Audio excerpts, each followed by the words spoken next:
All right, so it's always, as an MC, for me it's a pleasure to investigate the people that I don't know. So our next speaker, Max Stoiber, I didn't know him yet, and I got to click around his website and the things he made, and often when I read articles or things that people made, I nod seriously and I think, yes, this is interesting things and very important stuff that they're writing, and I agree. But with Max, I was also nodding, but I was also smiling because the work he makes is beautiful, and there's these little funny details, and there's a little bit of humor, and there's a lot of nonsense in there as well. I'm not sure if there will be a lot of nonsense in this talk. I really hope there will be, but we'll see. Anyway, a warm applause for Max Stoiber, the man who created an animated draggable face that looks like an operating system.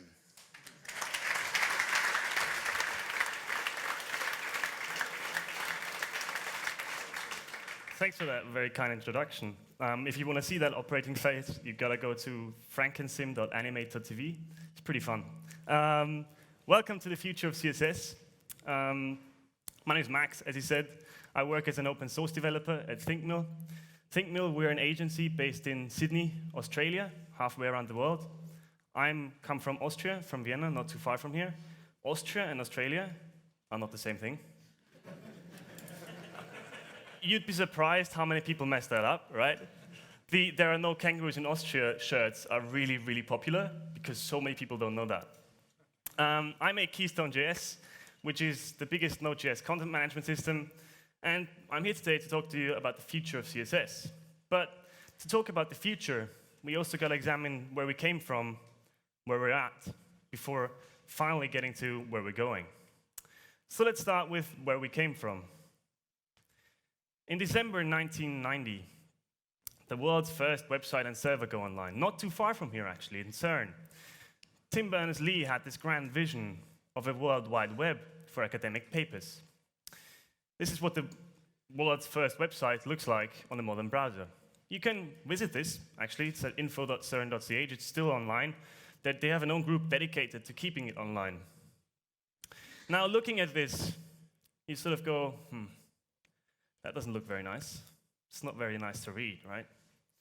Well, that's because originally, Tim and a lot of other people envisioned the web to be styled by browser manufacturers, right?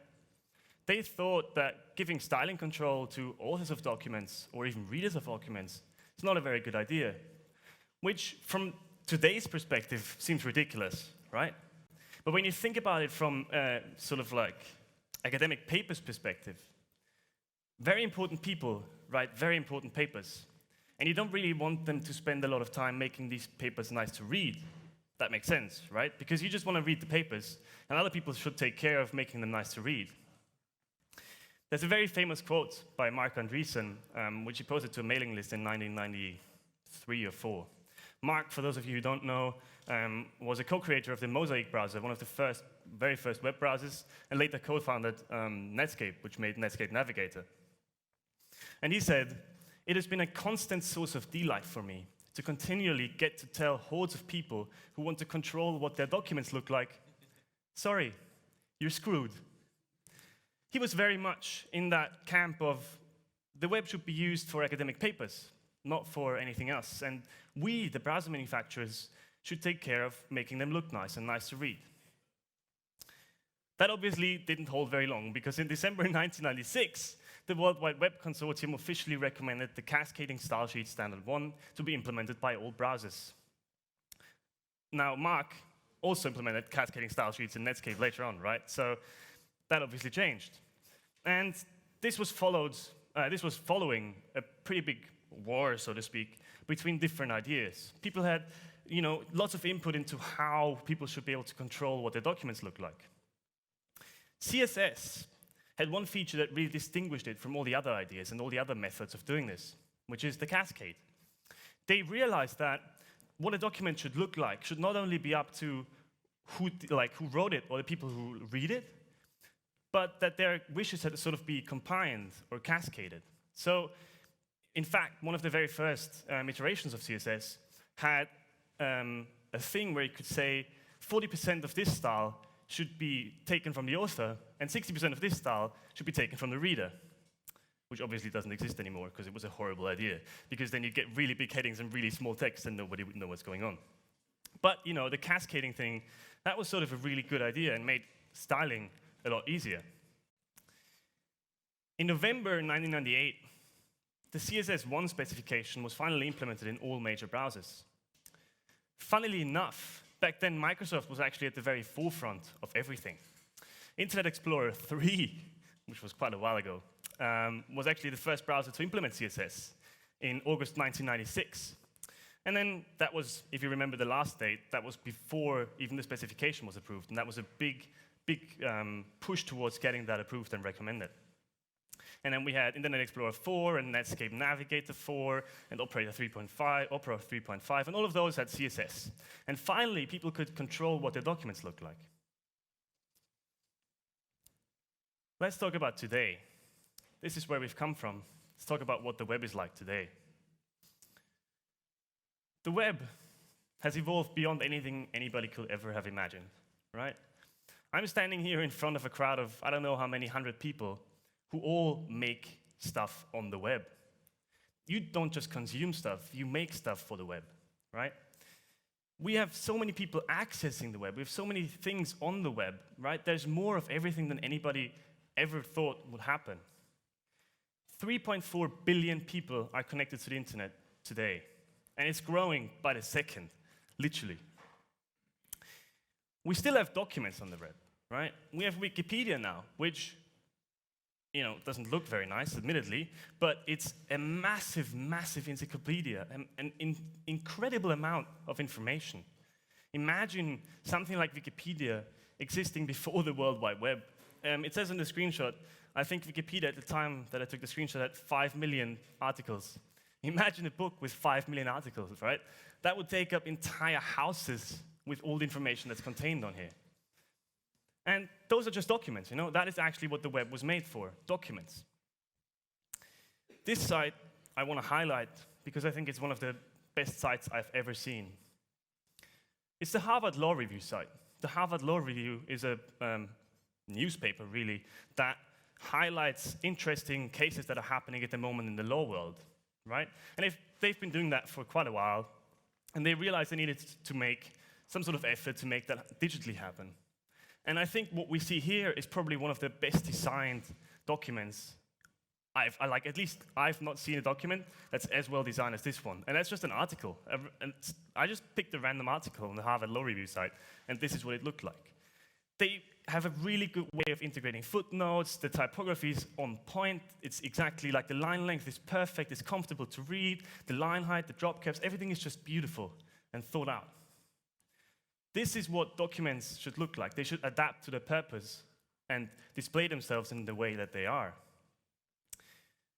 But there's so much more on the web happening today. For example, Facebook. Love it or hate it, think whatever you want, but just think of what Facebook actually is. We're connecting billions of people with each other all across the world, asynchronously from everywhere. I can be here in Switzerland and immediately tell my mom that I'm on stage currently. All these sort of things, it's absolutely, it blows my mind when you think about imagining this happening in the Middle Age. They would not be able to use it, they would not know what's going on at all. We have online shops that allow us to order millions of different articles and have them on our doorstep within 2 days. And we have what I think is probably one of the biggest revolutions that the web has brought upon us, Google Maps, and now also Apple Maps and whatever, right? But online maps, before these existed, you had to carry around paper maps. Does anybody remember them?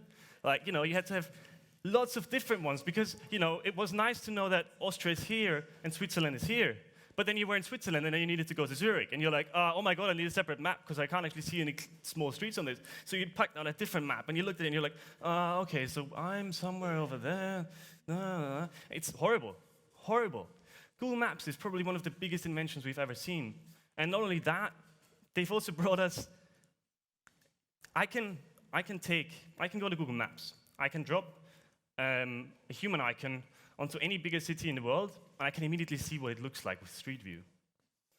Now, whatever you think about the whole privacy aspect of this, it's brilliant, right? Like, I can go to Zurich virtually almost immediately.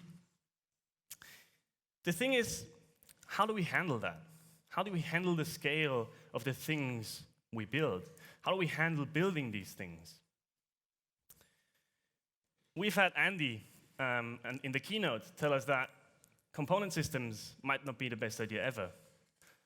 I totally agree with him, but I also fundamentally disagree.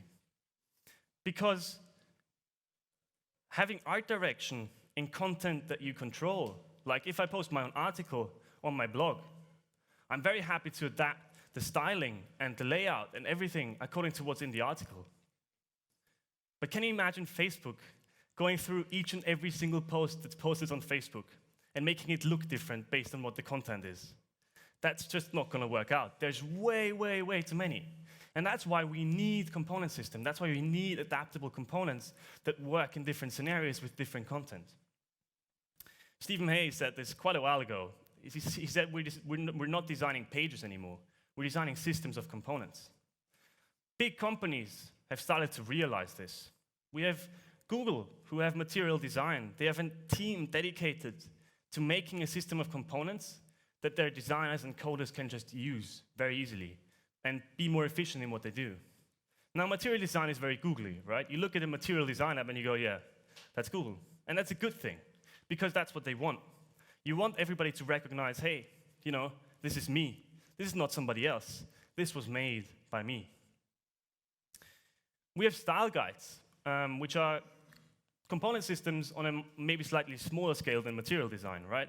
This is a very nice one for Code for America, made by the Clear Left agency in Brighton. And they just have a single page with all the components that they use on their website.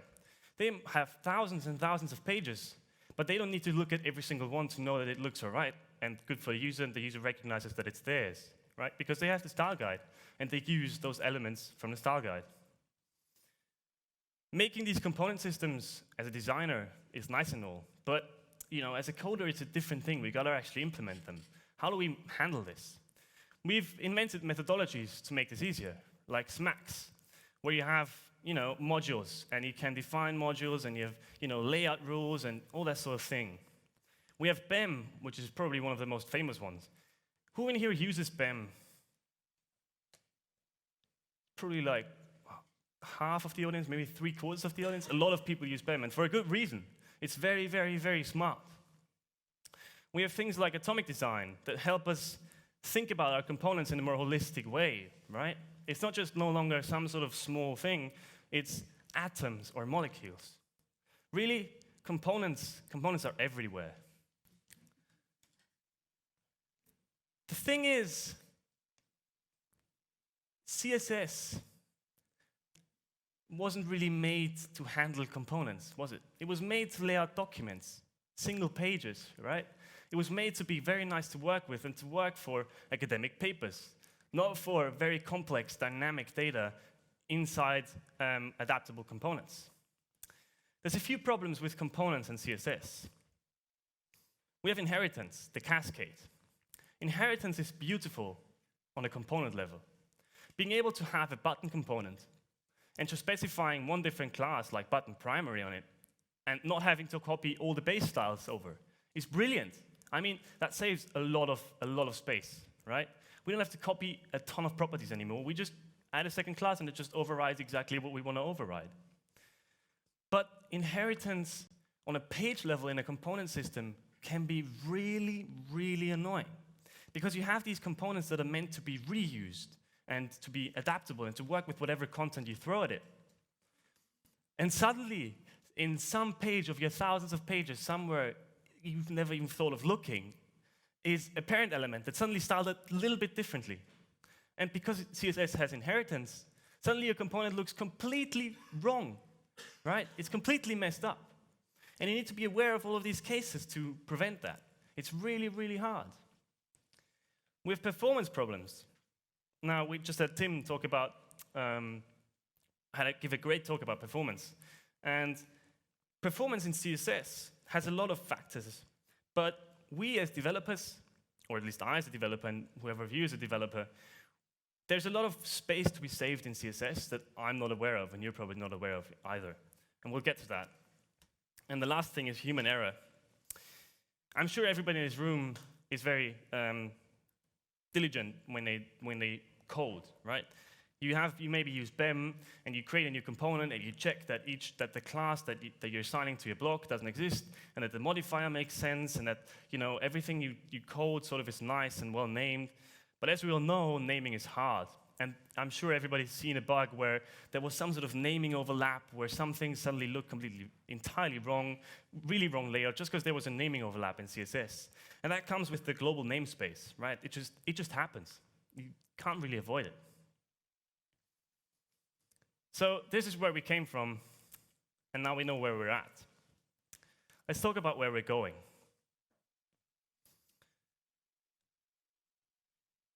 I think PostCSS is a big part of the future of CSS.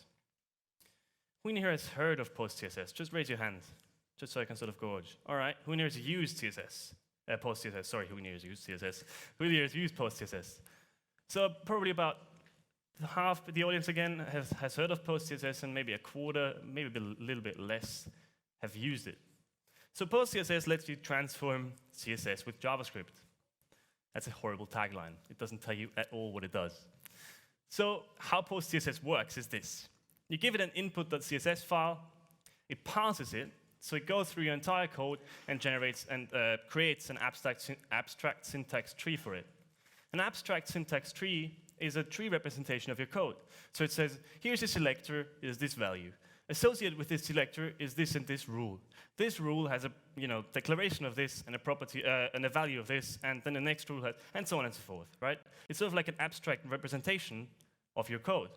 And the thing is, PostCSS then allows you to hook into this abstract syntax tree with a very nice API, and to transform this abstract syntax tree. You can change it, you can add to it, you can remove it, you can do whatever you want with it, right? So that's plugins. PostCSS has plugins. And these plugins transform your input CSS in some sort of way, right? They do some things, and then you have to change the abstract syntax tree. So PostCSS goes in, stringifies it, and outputs it to an output.css file. That's all very nice, right? But that's kind of like Sass, right? It's kind of like LESS. The thing is, people sometimes think PostCSS and LESS and Sass cannot be used together. In reality, they're complementary. If you're using Sass, you can just use PostCSS as well. Since both just work with CSS, that works perfectly fine. Who in here is using auto-prefixer? Again, just raise your hand. So that's about half the audience, right? About a quarter of the audience said before they used PostCSS. Auto-prefixer is PostCSS, right? So if you're using auto-prefixer, you're already using a PostCSS plugin. They just package it separately to make it nicer to use. Auto-prefix, as we all know, transforms your CSS properties and automatically adds all the necessary vendor prefixes. Right, that's not very special. What other plugins are there? Let's talk about inheritance again, right?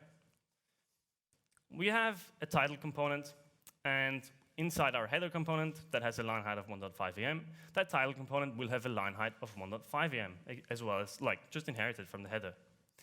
Now, as I said, you are going to run into conflicts. If the footer component has a line height of 1 em specified, suddenly, oops, your title component looks entirely differently depending on in which component it is. That's really annoying. We want our components to look the same no matter where they are. In CSS, we have this concept of a global reset, right? I'm sure you've heard of reset.css or normalize.css or sanitize.css. There's tons of them. But what if instead of having a global reset, we had a local reset around our components? What if we could tell our components, you can inherit inside yourself, but just don't inherit that property, right? Don't inherit the line height, because we want you to look exactly the way you do, no matter where you are. Well, I wouldn't be saying this if there wasn't a plugin for that, right? PostCSS Auto Reset is a plugin that does exactly that. There's a specification currently being worked on, as far as I'm aware, for CSS to add a property called allInitial, which does essentially that. It sets all the properties to initial. Now, because it's not supported anywhere, you'll have to polyfill it by setting all of the by setting all of the inheritable properties to initial. What this does is essentially, the title will never inherit the line height. It will always just have the initial line height that it had anyway. If you want to, you can still inherit. Inheritance isn't gone. It's just inheritance by effort, not by default, right? I can still set the line height to inherit. That's a valid CSS property. And then it'll just inherit whatever it needs. And that's useful for some components, but it's not very useful for most components. So we don't have any inheritance anymore, except exactly where we need it. How do we handle performance? And what do I mean by we're bad at performance? Look at this CSS code. This was some very bad coder that wrote some not very nice CSS code, right? We have two pseudo elements that are completely useless. They both do the same thing. We have a double declaration. But there's a lot more that can be done here, right? We can remove the duplicate pseudo element, but we can also shorten the margin declaration to the shorthand. We can change the color from the hex value to just a string value with 3 characters. And we will remove the duplicate declaration of font weight. The last one, look at the background position while I switch back and forth, right? It says bottom right, and now it says 100% and 100%. I had no idea that those were the same things, right? No idea at all. I looked at this and I was like, that seems sketchy. It doesn't actually matter, because tooling takes care of that. And the thing is, just by doing this, it saves us maybe 2 characters here, 3 characters there, a character there. It's tiny changes. But it's a 35% size difference. That's a massive amount. Now, in this case, obviously, that was a very constructed example. But in my real-world apps, I've seen jumps from 15 to 20% in size, just because this tool is aware of which properties can be made a lot smaller. It's called CSS Nano, surprisingly.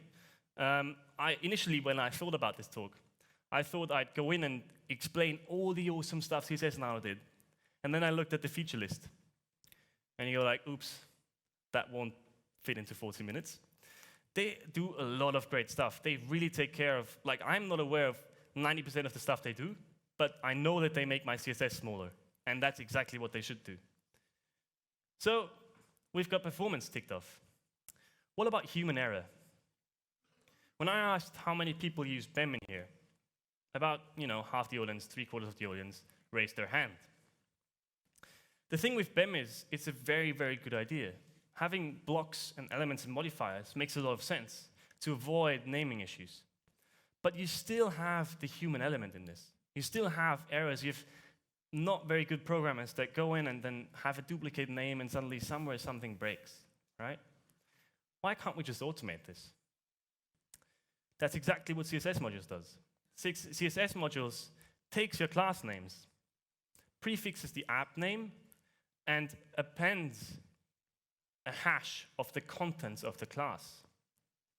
Since the hash is based on the contents of the class, that means even if we have the same declaration, right, it won't ever be the same class that comes out of it. Because even if we have 2 footer classes, if the contents aren't the same, it won't be the same class afterwards. And if it is the same class afterwards, they'll have the same contents anyway, since the hash is the same. So it doesn't matter. It's just redundant code, mostly. So, we've got 2 footer classes with separate contents, and that's not very good, right? That's going to break some stuff somewhere on our page. But with CSS modules, everything is taken care of because it takes a hash of the contents. So we've also kind of gotten rid of human error, right? We no longer have any problems like, it's kind of, CSS modules are sort of like automatic BEM. It's BEM without having to think about it, which is very, very, very nice. When I did this talk at a local meetup of mine, people afterwards went, well, that's all very nice, but that seems very, very hard to set up, right? How do you this is going to take a serious investment into tooling. Well, so I went in and, configured PostCSS to do exactly what I just talked about. And it's about 5 lines of code. That's everything you need to do to get all of those benefits, which is absolutely amazing. For some reason, I just ran through this talk. We're 23 minutes in, and here are more resources. Well, thanks for having me. Sorry for being so short. I hope you enjoy the conference. Grab another coffee. Enjoy your break.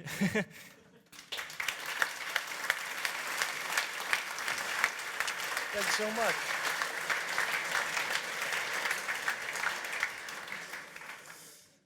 So I think there were a few things in there that, especially the first one, initial, that you said that's going to be inside CSS. Are more of these things going to be local to native to CSS, that we don't need any plugins or any terminal commands or 5 lines of scary code to do that, but just plain CSS? Probably not.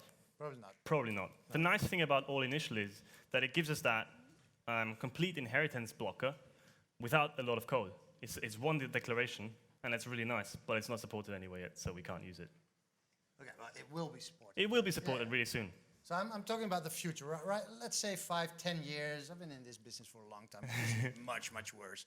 So will these things that you're talking about, what will be, or what do you hope that will be in CSS natively? That's a good question. I do believe that within 10 years, we should be able to get rid of vendor prefixes. I really hope that we will have gotten rid of them in 10 years. If I'm in 10 years still running auto-prefixer, something went very wrong somewhere along the way. Yeah. Because those are just, they're just browser vendors being weird about their stuff and being like, no, the vendor prefix is not yet officially supported. No, it's just support it. Why do we need to care about vendor prefixes? So I think those will be gone, hopefully. Okay, good. Any questions for Max? Yeah, there's a question in the back there. I don't have any books, sorry. I'm not like John, I haven't written a book. Hello. Yeah, so you listed all the benefits of using these technologies, but you did not say anything, I think, maybe I missed it, about the downsides of using these technologies. I'm not really using it yet, but I just read a bit about it, and I think the downside of CSS modules is like it duplicates code or something, or maybe I'm wrong. No, so CSS modules has an opt-in feature called composers. Because they map class names to class names, right? They map a footer class name to a new class name that has the hash postfix appended. I always say postfix. It's prefix and append. How does that make sense? Sorry. Anyhow, so they map class names to class names. And so you can tell CSS modules to compose a class from another class. That's sort of like a Sass mixin. It takes that class and also adds it to the element. Except, contrary to Sass, you don't duplicate all of the code. It just adds another class to your HTML, right? Okay. Generally, the downside with all of this tooling is that's not CSS module specific. That's just generally a downside with every tool, I think, is that you need to document it. You need to tell your team that you're using it. If you just throw in PostCSS auto reset and suddenly all the inheritance in CSS is gone, your fellow coworkers will be like, what is going on? What is happening here? Why is this not working? So it takes a lot of effort to document all of this and to tell people how to properly use it. That's, I think, the biggest downside. With each new tool you introduce, with each new abstraction you put in, you sort of have a higher barrier to entry and a higher barrier to adding new things. Very good. So there was a question up front here. Yeah, thank you. Hi, Max. Thanks for the talk. I have one question about CSS modularization, and when the name is based on the content of the CSS rule, that would mean the name of the rule changes if you make one adjustment to the style. Yes, that's very true. So you have to go through all your HTML and change the hash. That's a very good question. No, you don't, because it's currently only supported in React. So, well, in any JavaScript framework. There's currently no way, because if you have a big code base with thousands of HTML files, there's no way to go through all of them and change all of the classes. But they're working on something to make that happen. It just isn't there yet. So that's coming. But if you use a JavaScript framework, if you're building an app with a JavaScript framework, you can use it right now. I saw a question at the back there. Yeah, over there, yeah. Thanks for the talk. A quick question. I was wondering about your opinion on CSSX. Now as you've all been torched with JSX, why not put CSX in JavaScript as well? So, for those of you in the room not aware of what this is, in React we have this thing called JSX, where you sort of put HTML in your JavaScript. And some people have even created a method to put your CSS into the HTML as well, which sounds really weird. And I'm not using it. I'm not a big fan of it. I use CSS modules because it allows me to write CSS and still have all of that like module encapsulation without needing to change the way I write styles. But that being said, there's a lot of really great exploration going on at the moment. We have things like Llama coming out by 3.1, who is in India. We have JSS. We have so many different ways of styling in JavaScript. And I'm not a big fan of the styling in JSX, to be honest, because components should be, so components should have styling associated with them, right? And by using something like CSSX, you get rid of the mapping between the styles and the components, which is great. I think that's a brilliant idea, right? Why should we rely on anybody naming things in a way and then naming them somewhere else in the same way when we can just map them directly together? I just don't think that JSX, that HTML tags essentially, are the right abstraction for CSS in that case.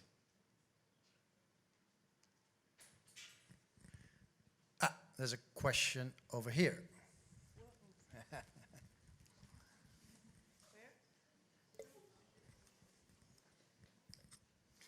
Thanks for the talk.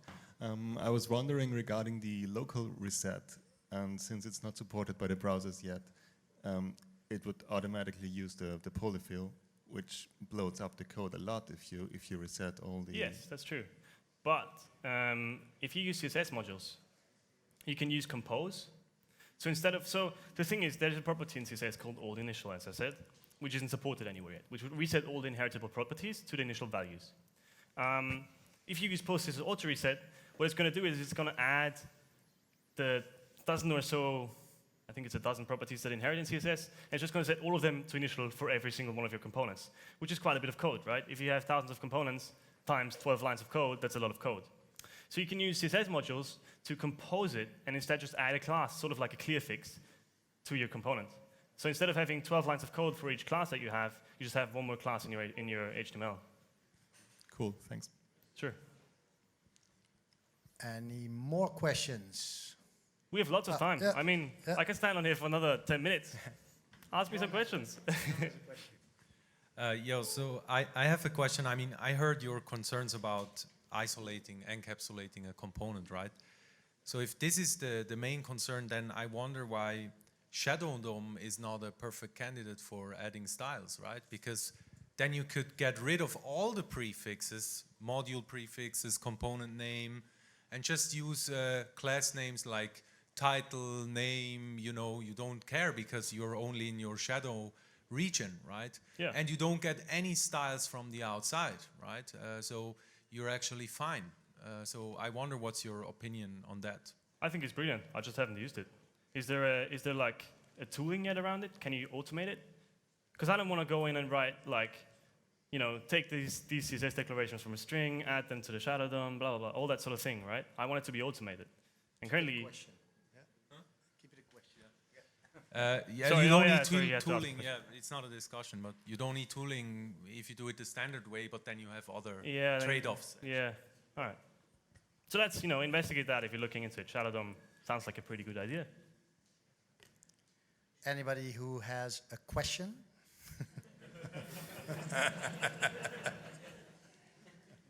There's a question there at the back. Oh, there's a question. Sorry, yeah. Yeah, thanks for the talk. I've got a question about Sass and LESS. Do you think that PostCSS will replace them, or do you see them also in the future as complementary? So PostCSS can do the things that Sass and LESS do, but they don't have to. If I were to build a new system and I wanted the features that Sass and LESS have, I would use PostCSS for them, just because I already use PostCSS for auto prefix and PostCSS auto reset. I don't see the value of adding another tool, right? But if you're using Sass, you can just as well use PostCSS alongside it. So I think in the long run, due to the modularization of PostCSS, we'll probably end up seeing either PostCSS or a tool like PostCSS be a lot more popular than Sass and LESS. For the simple reason that with Sass and LESS, if you want to add a new feature, if you have an idea, you have to go through a really annoying process of contacting the maintainers, asking them, do you want this in Sass? Do you want this in LESS? Let me implement that. And then you have to write Ruby code. I don't write Ruby, right? Who cares about that? PostCSS is just JavaScript. I can go in and just write JavaScript, and it just does what I want it to. So that's why I think PostCSS has a competitive advantage. It's hard to say if it will be more popular than Sass. I think it will. Thanks. There was a question over there.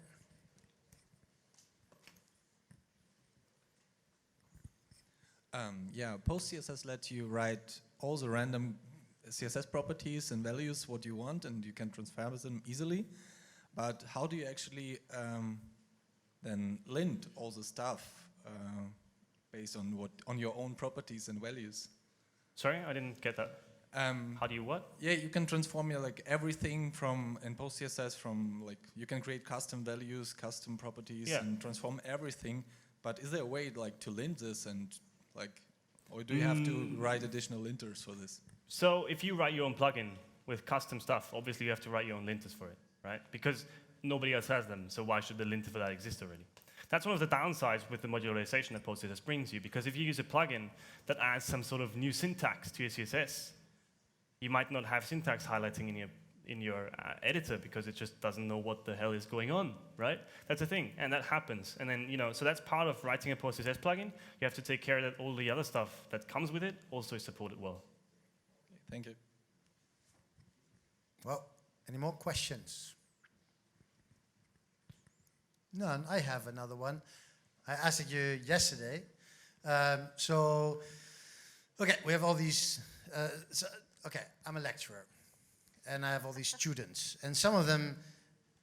This is very interesting. There are no junior developers. Have you ever noticed that?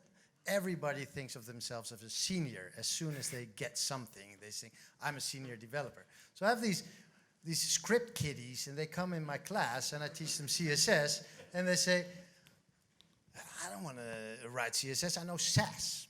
And then they show these fantastic mix-ins and these incredible, huge functions. And then later on, they come after and ask me how to create a block element, how to make from an inline element a block element. So they know Sass, but they don't know what comes out of it. So what do you think? Should people learn Sass first or CSS first? Definitely CSS first. Start with the basics, really. Because if you don't know CSS, as you said, you can know as much of Sass as you want, but Sass isn't what the browser sees. CSS is. And you should understand, at least understand what's coming out and how you can influence it before learning tools that help you do it better or be quicker at it. Right, so are these tools now, do they make the user experience better or the developer experience better? I think Sass makes the developer experience better. Okay. The user, what does the user care if I use Sass to build a site? Okay. Not really. Good. Hopefully. Thanks. Any more questions?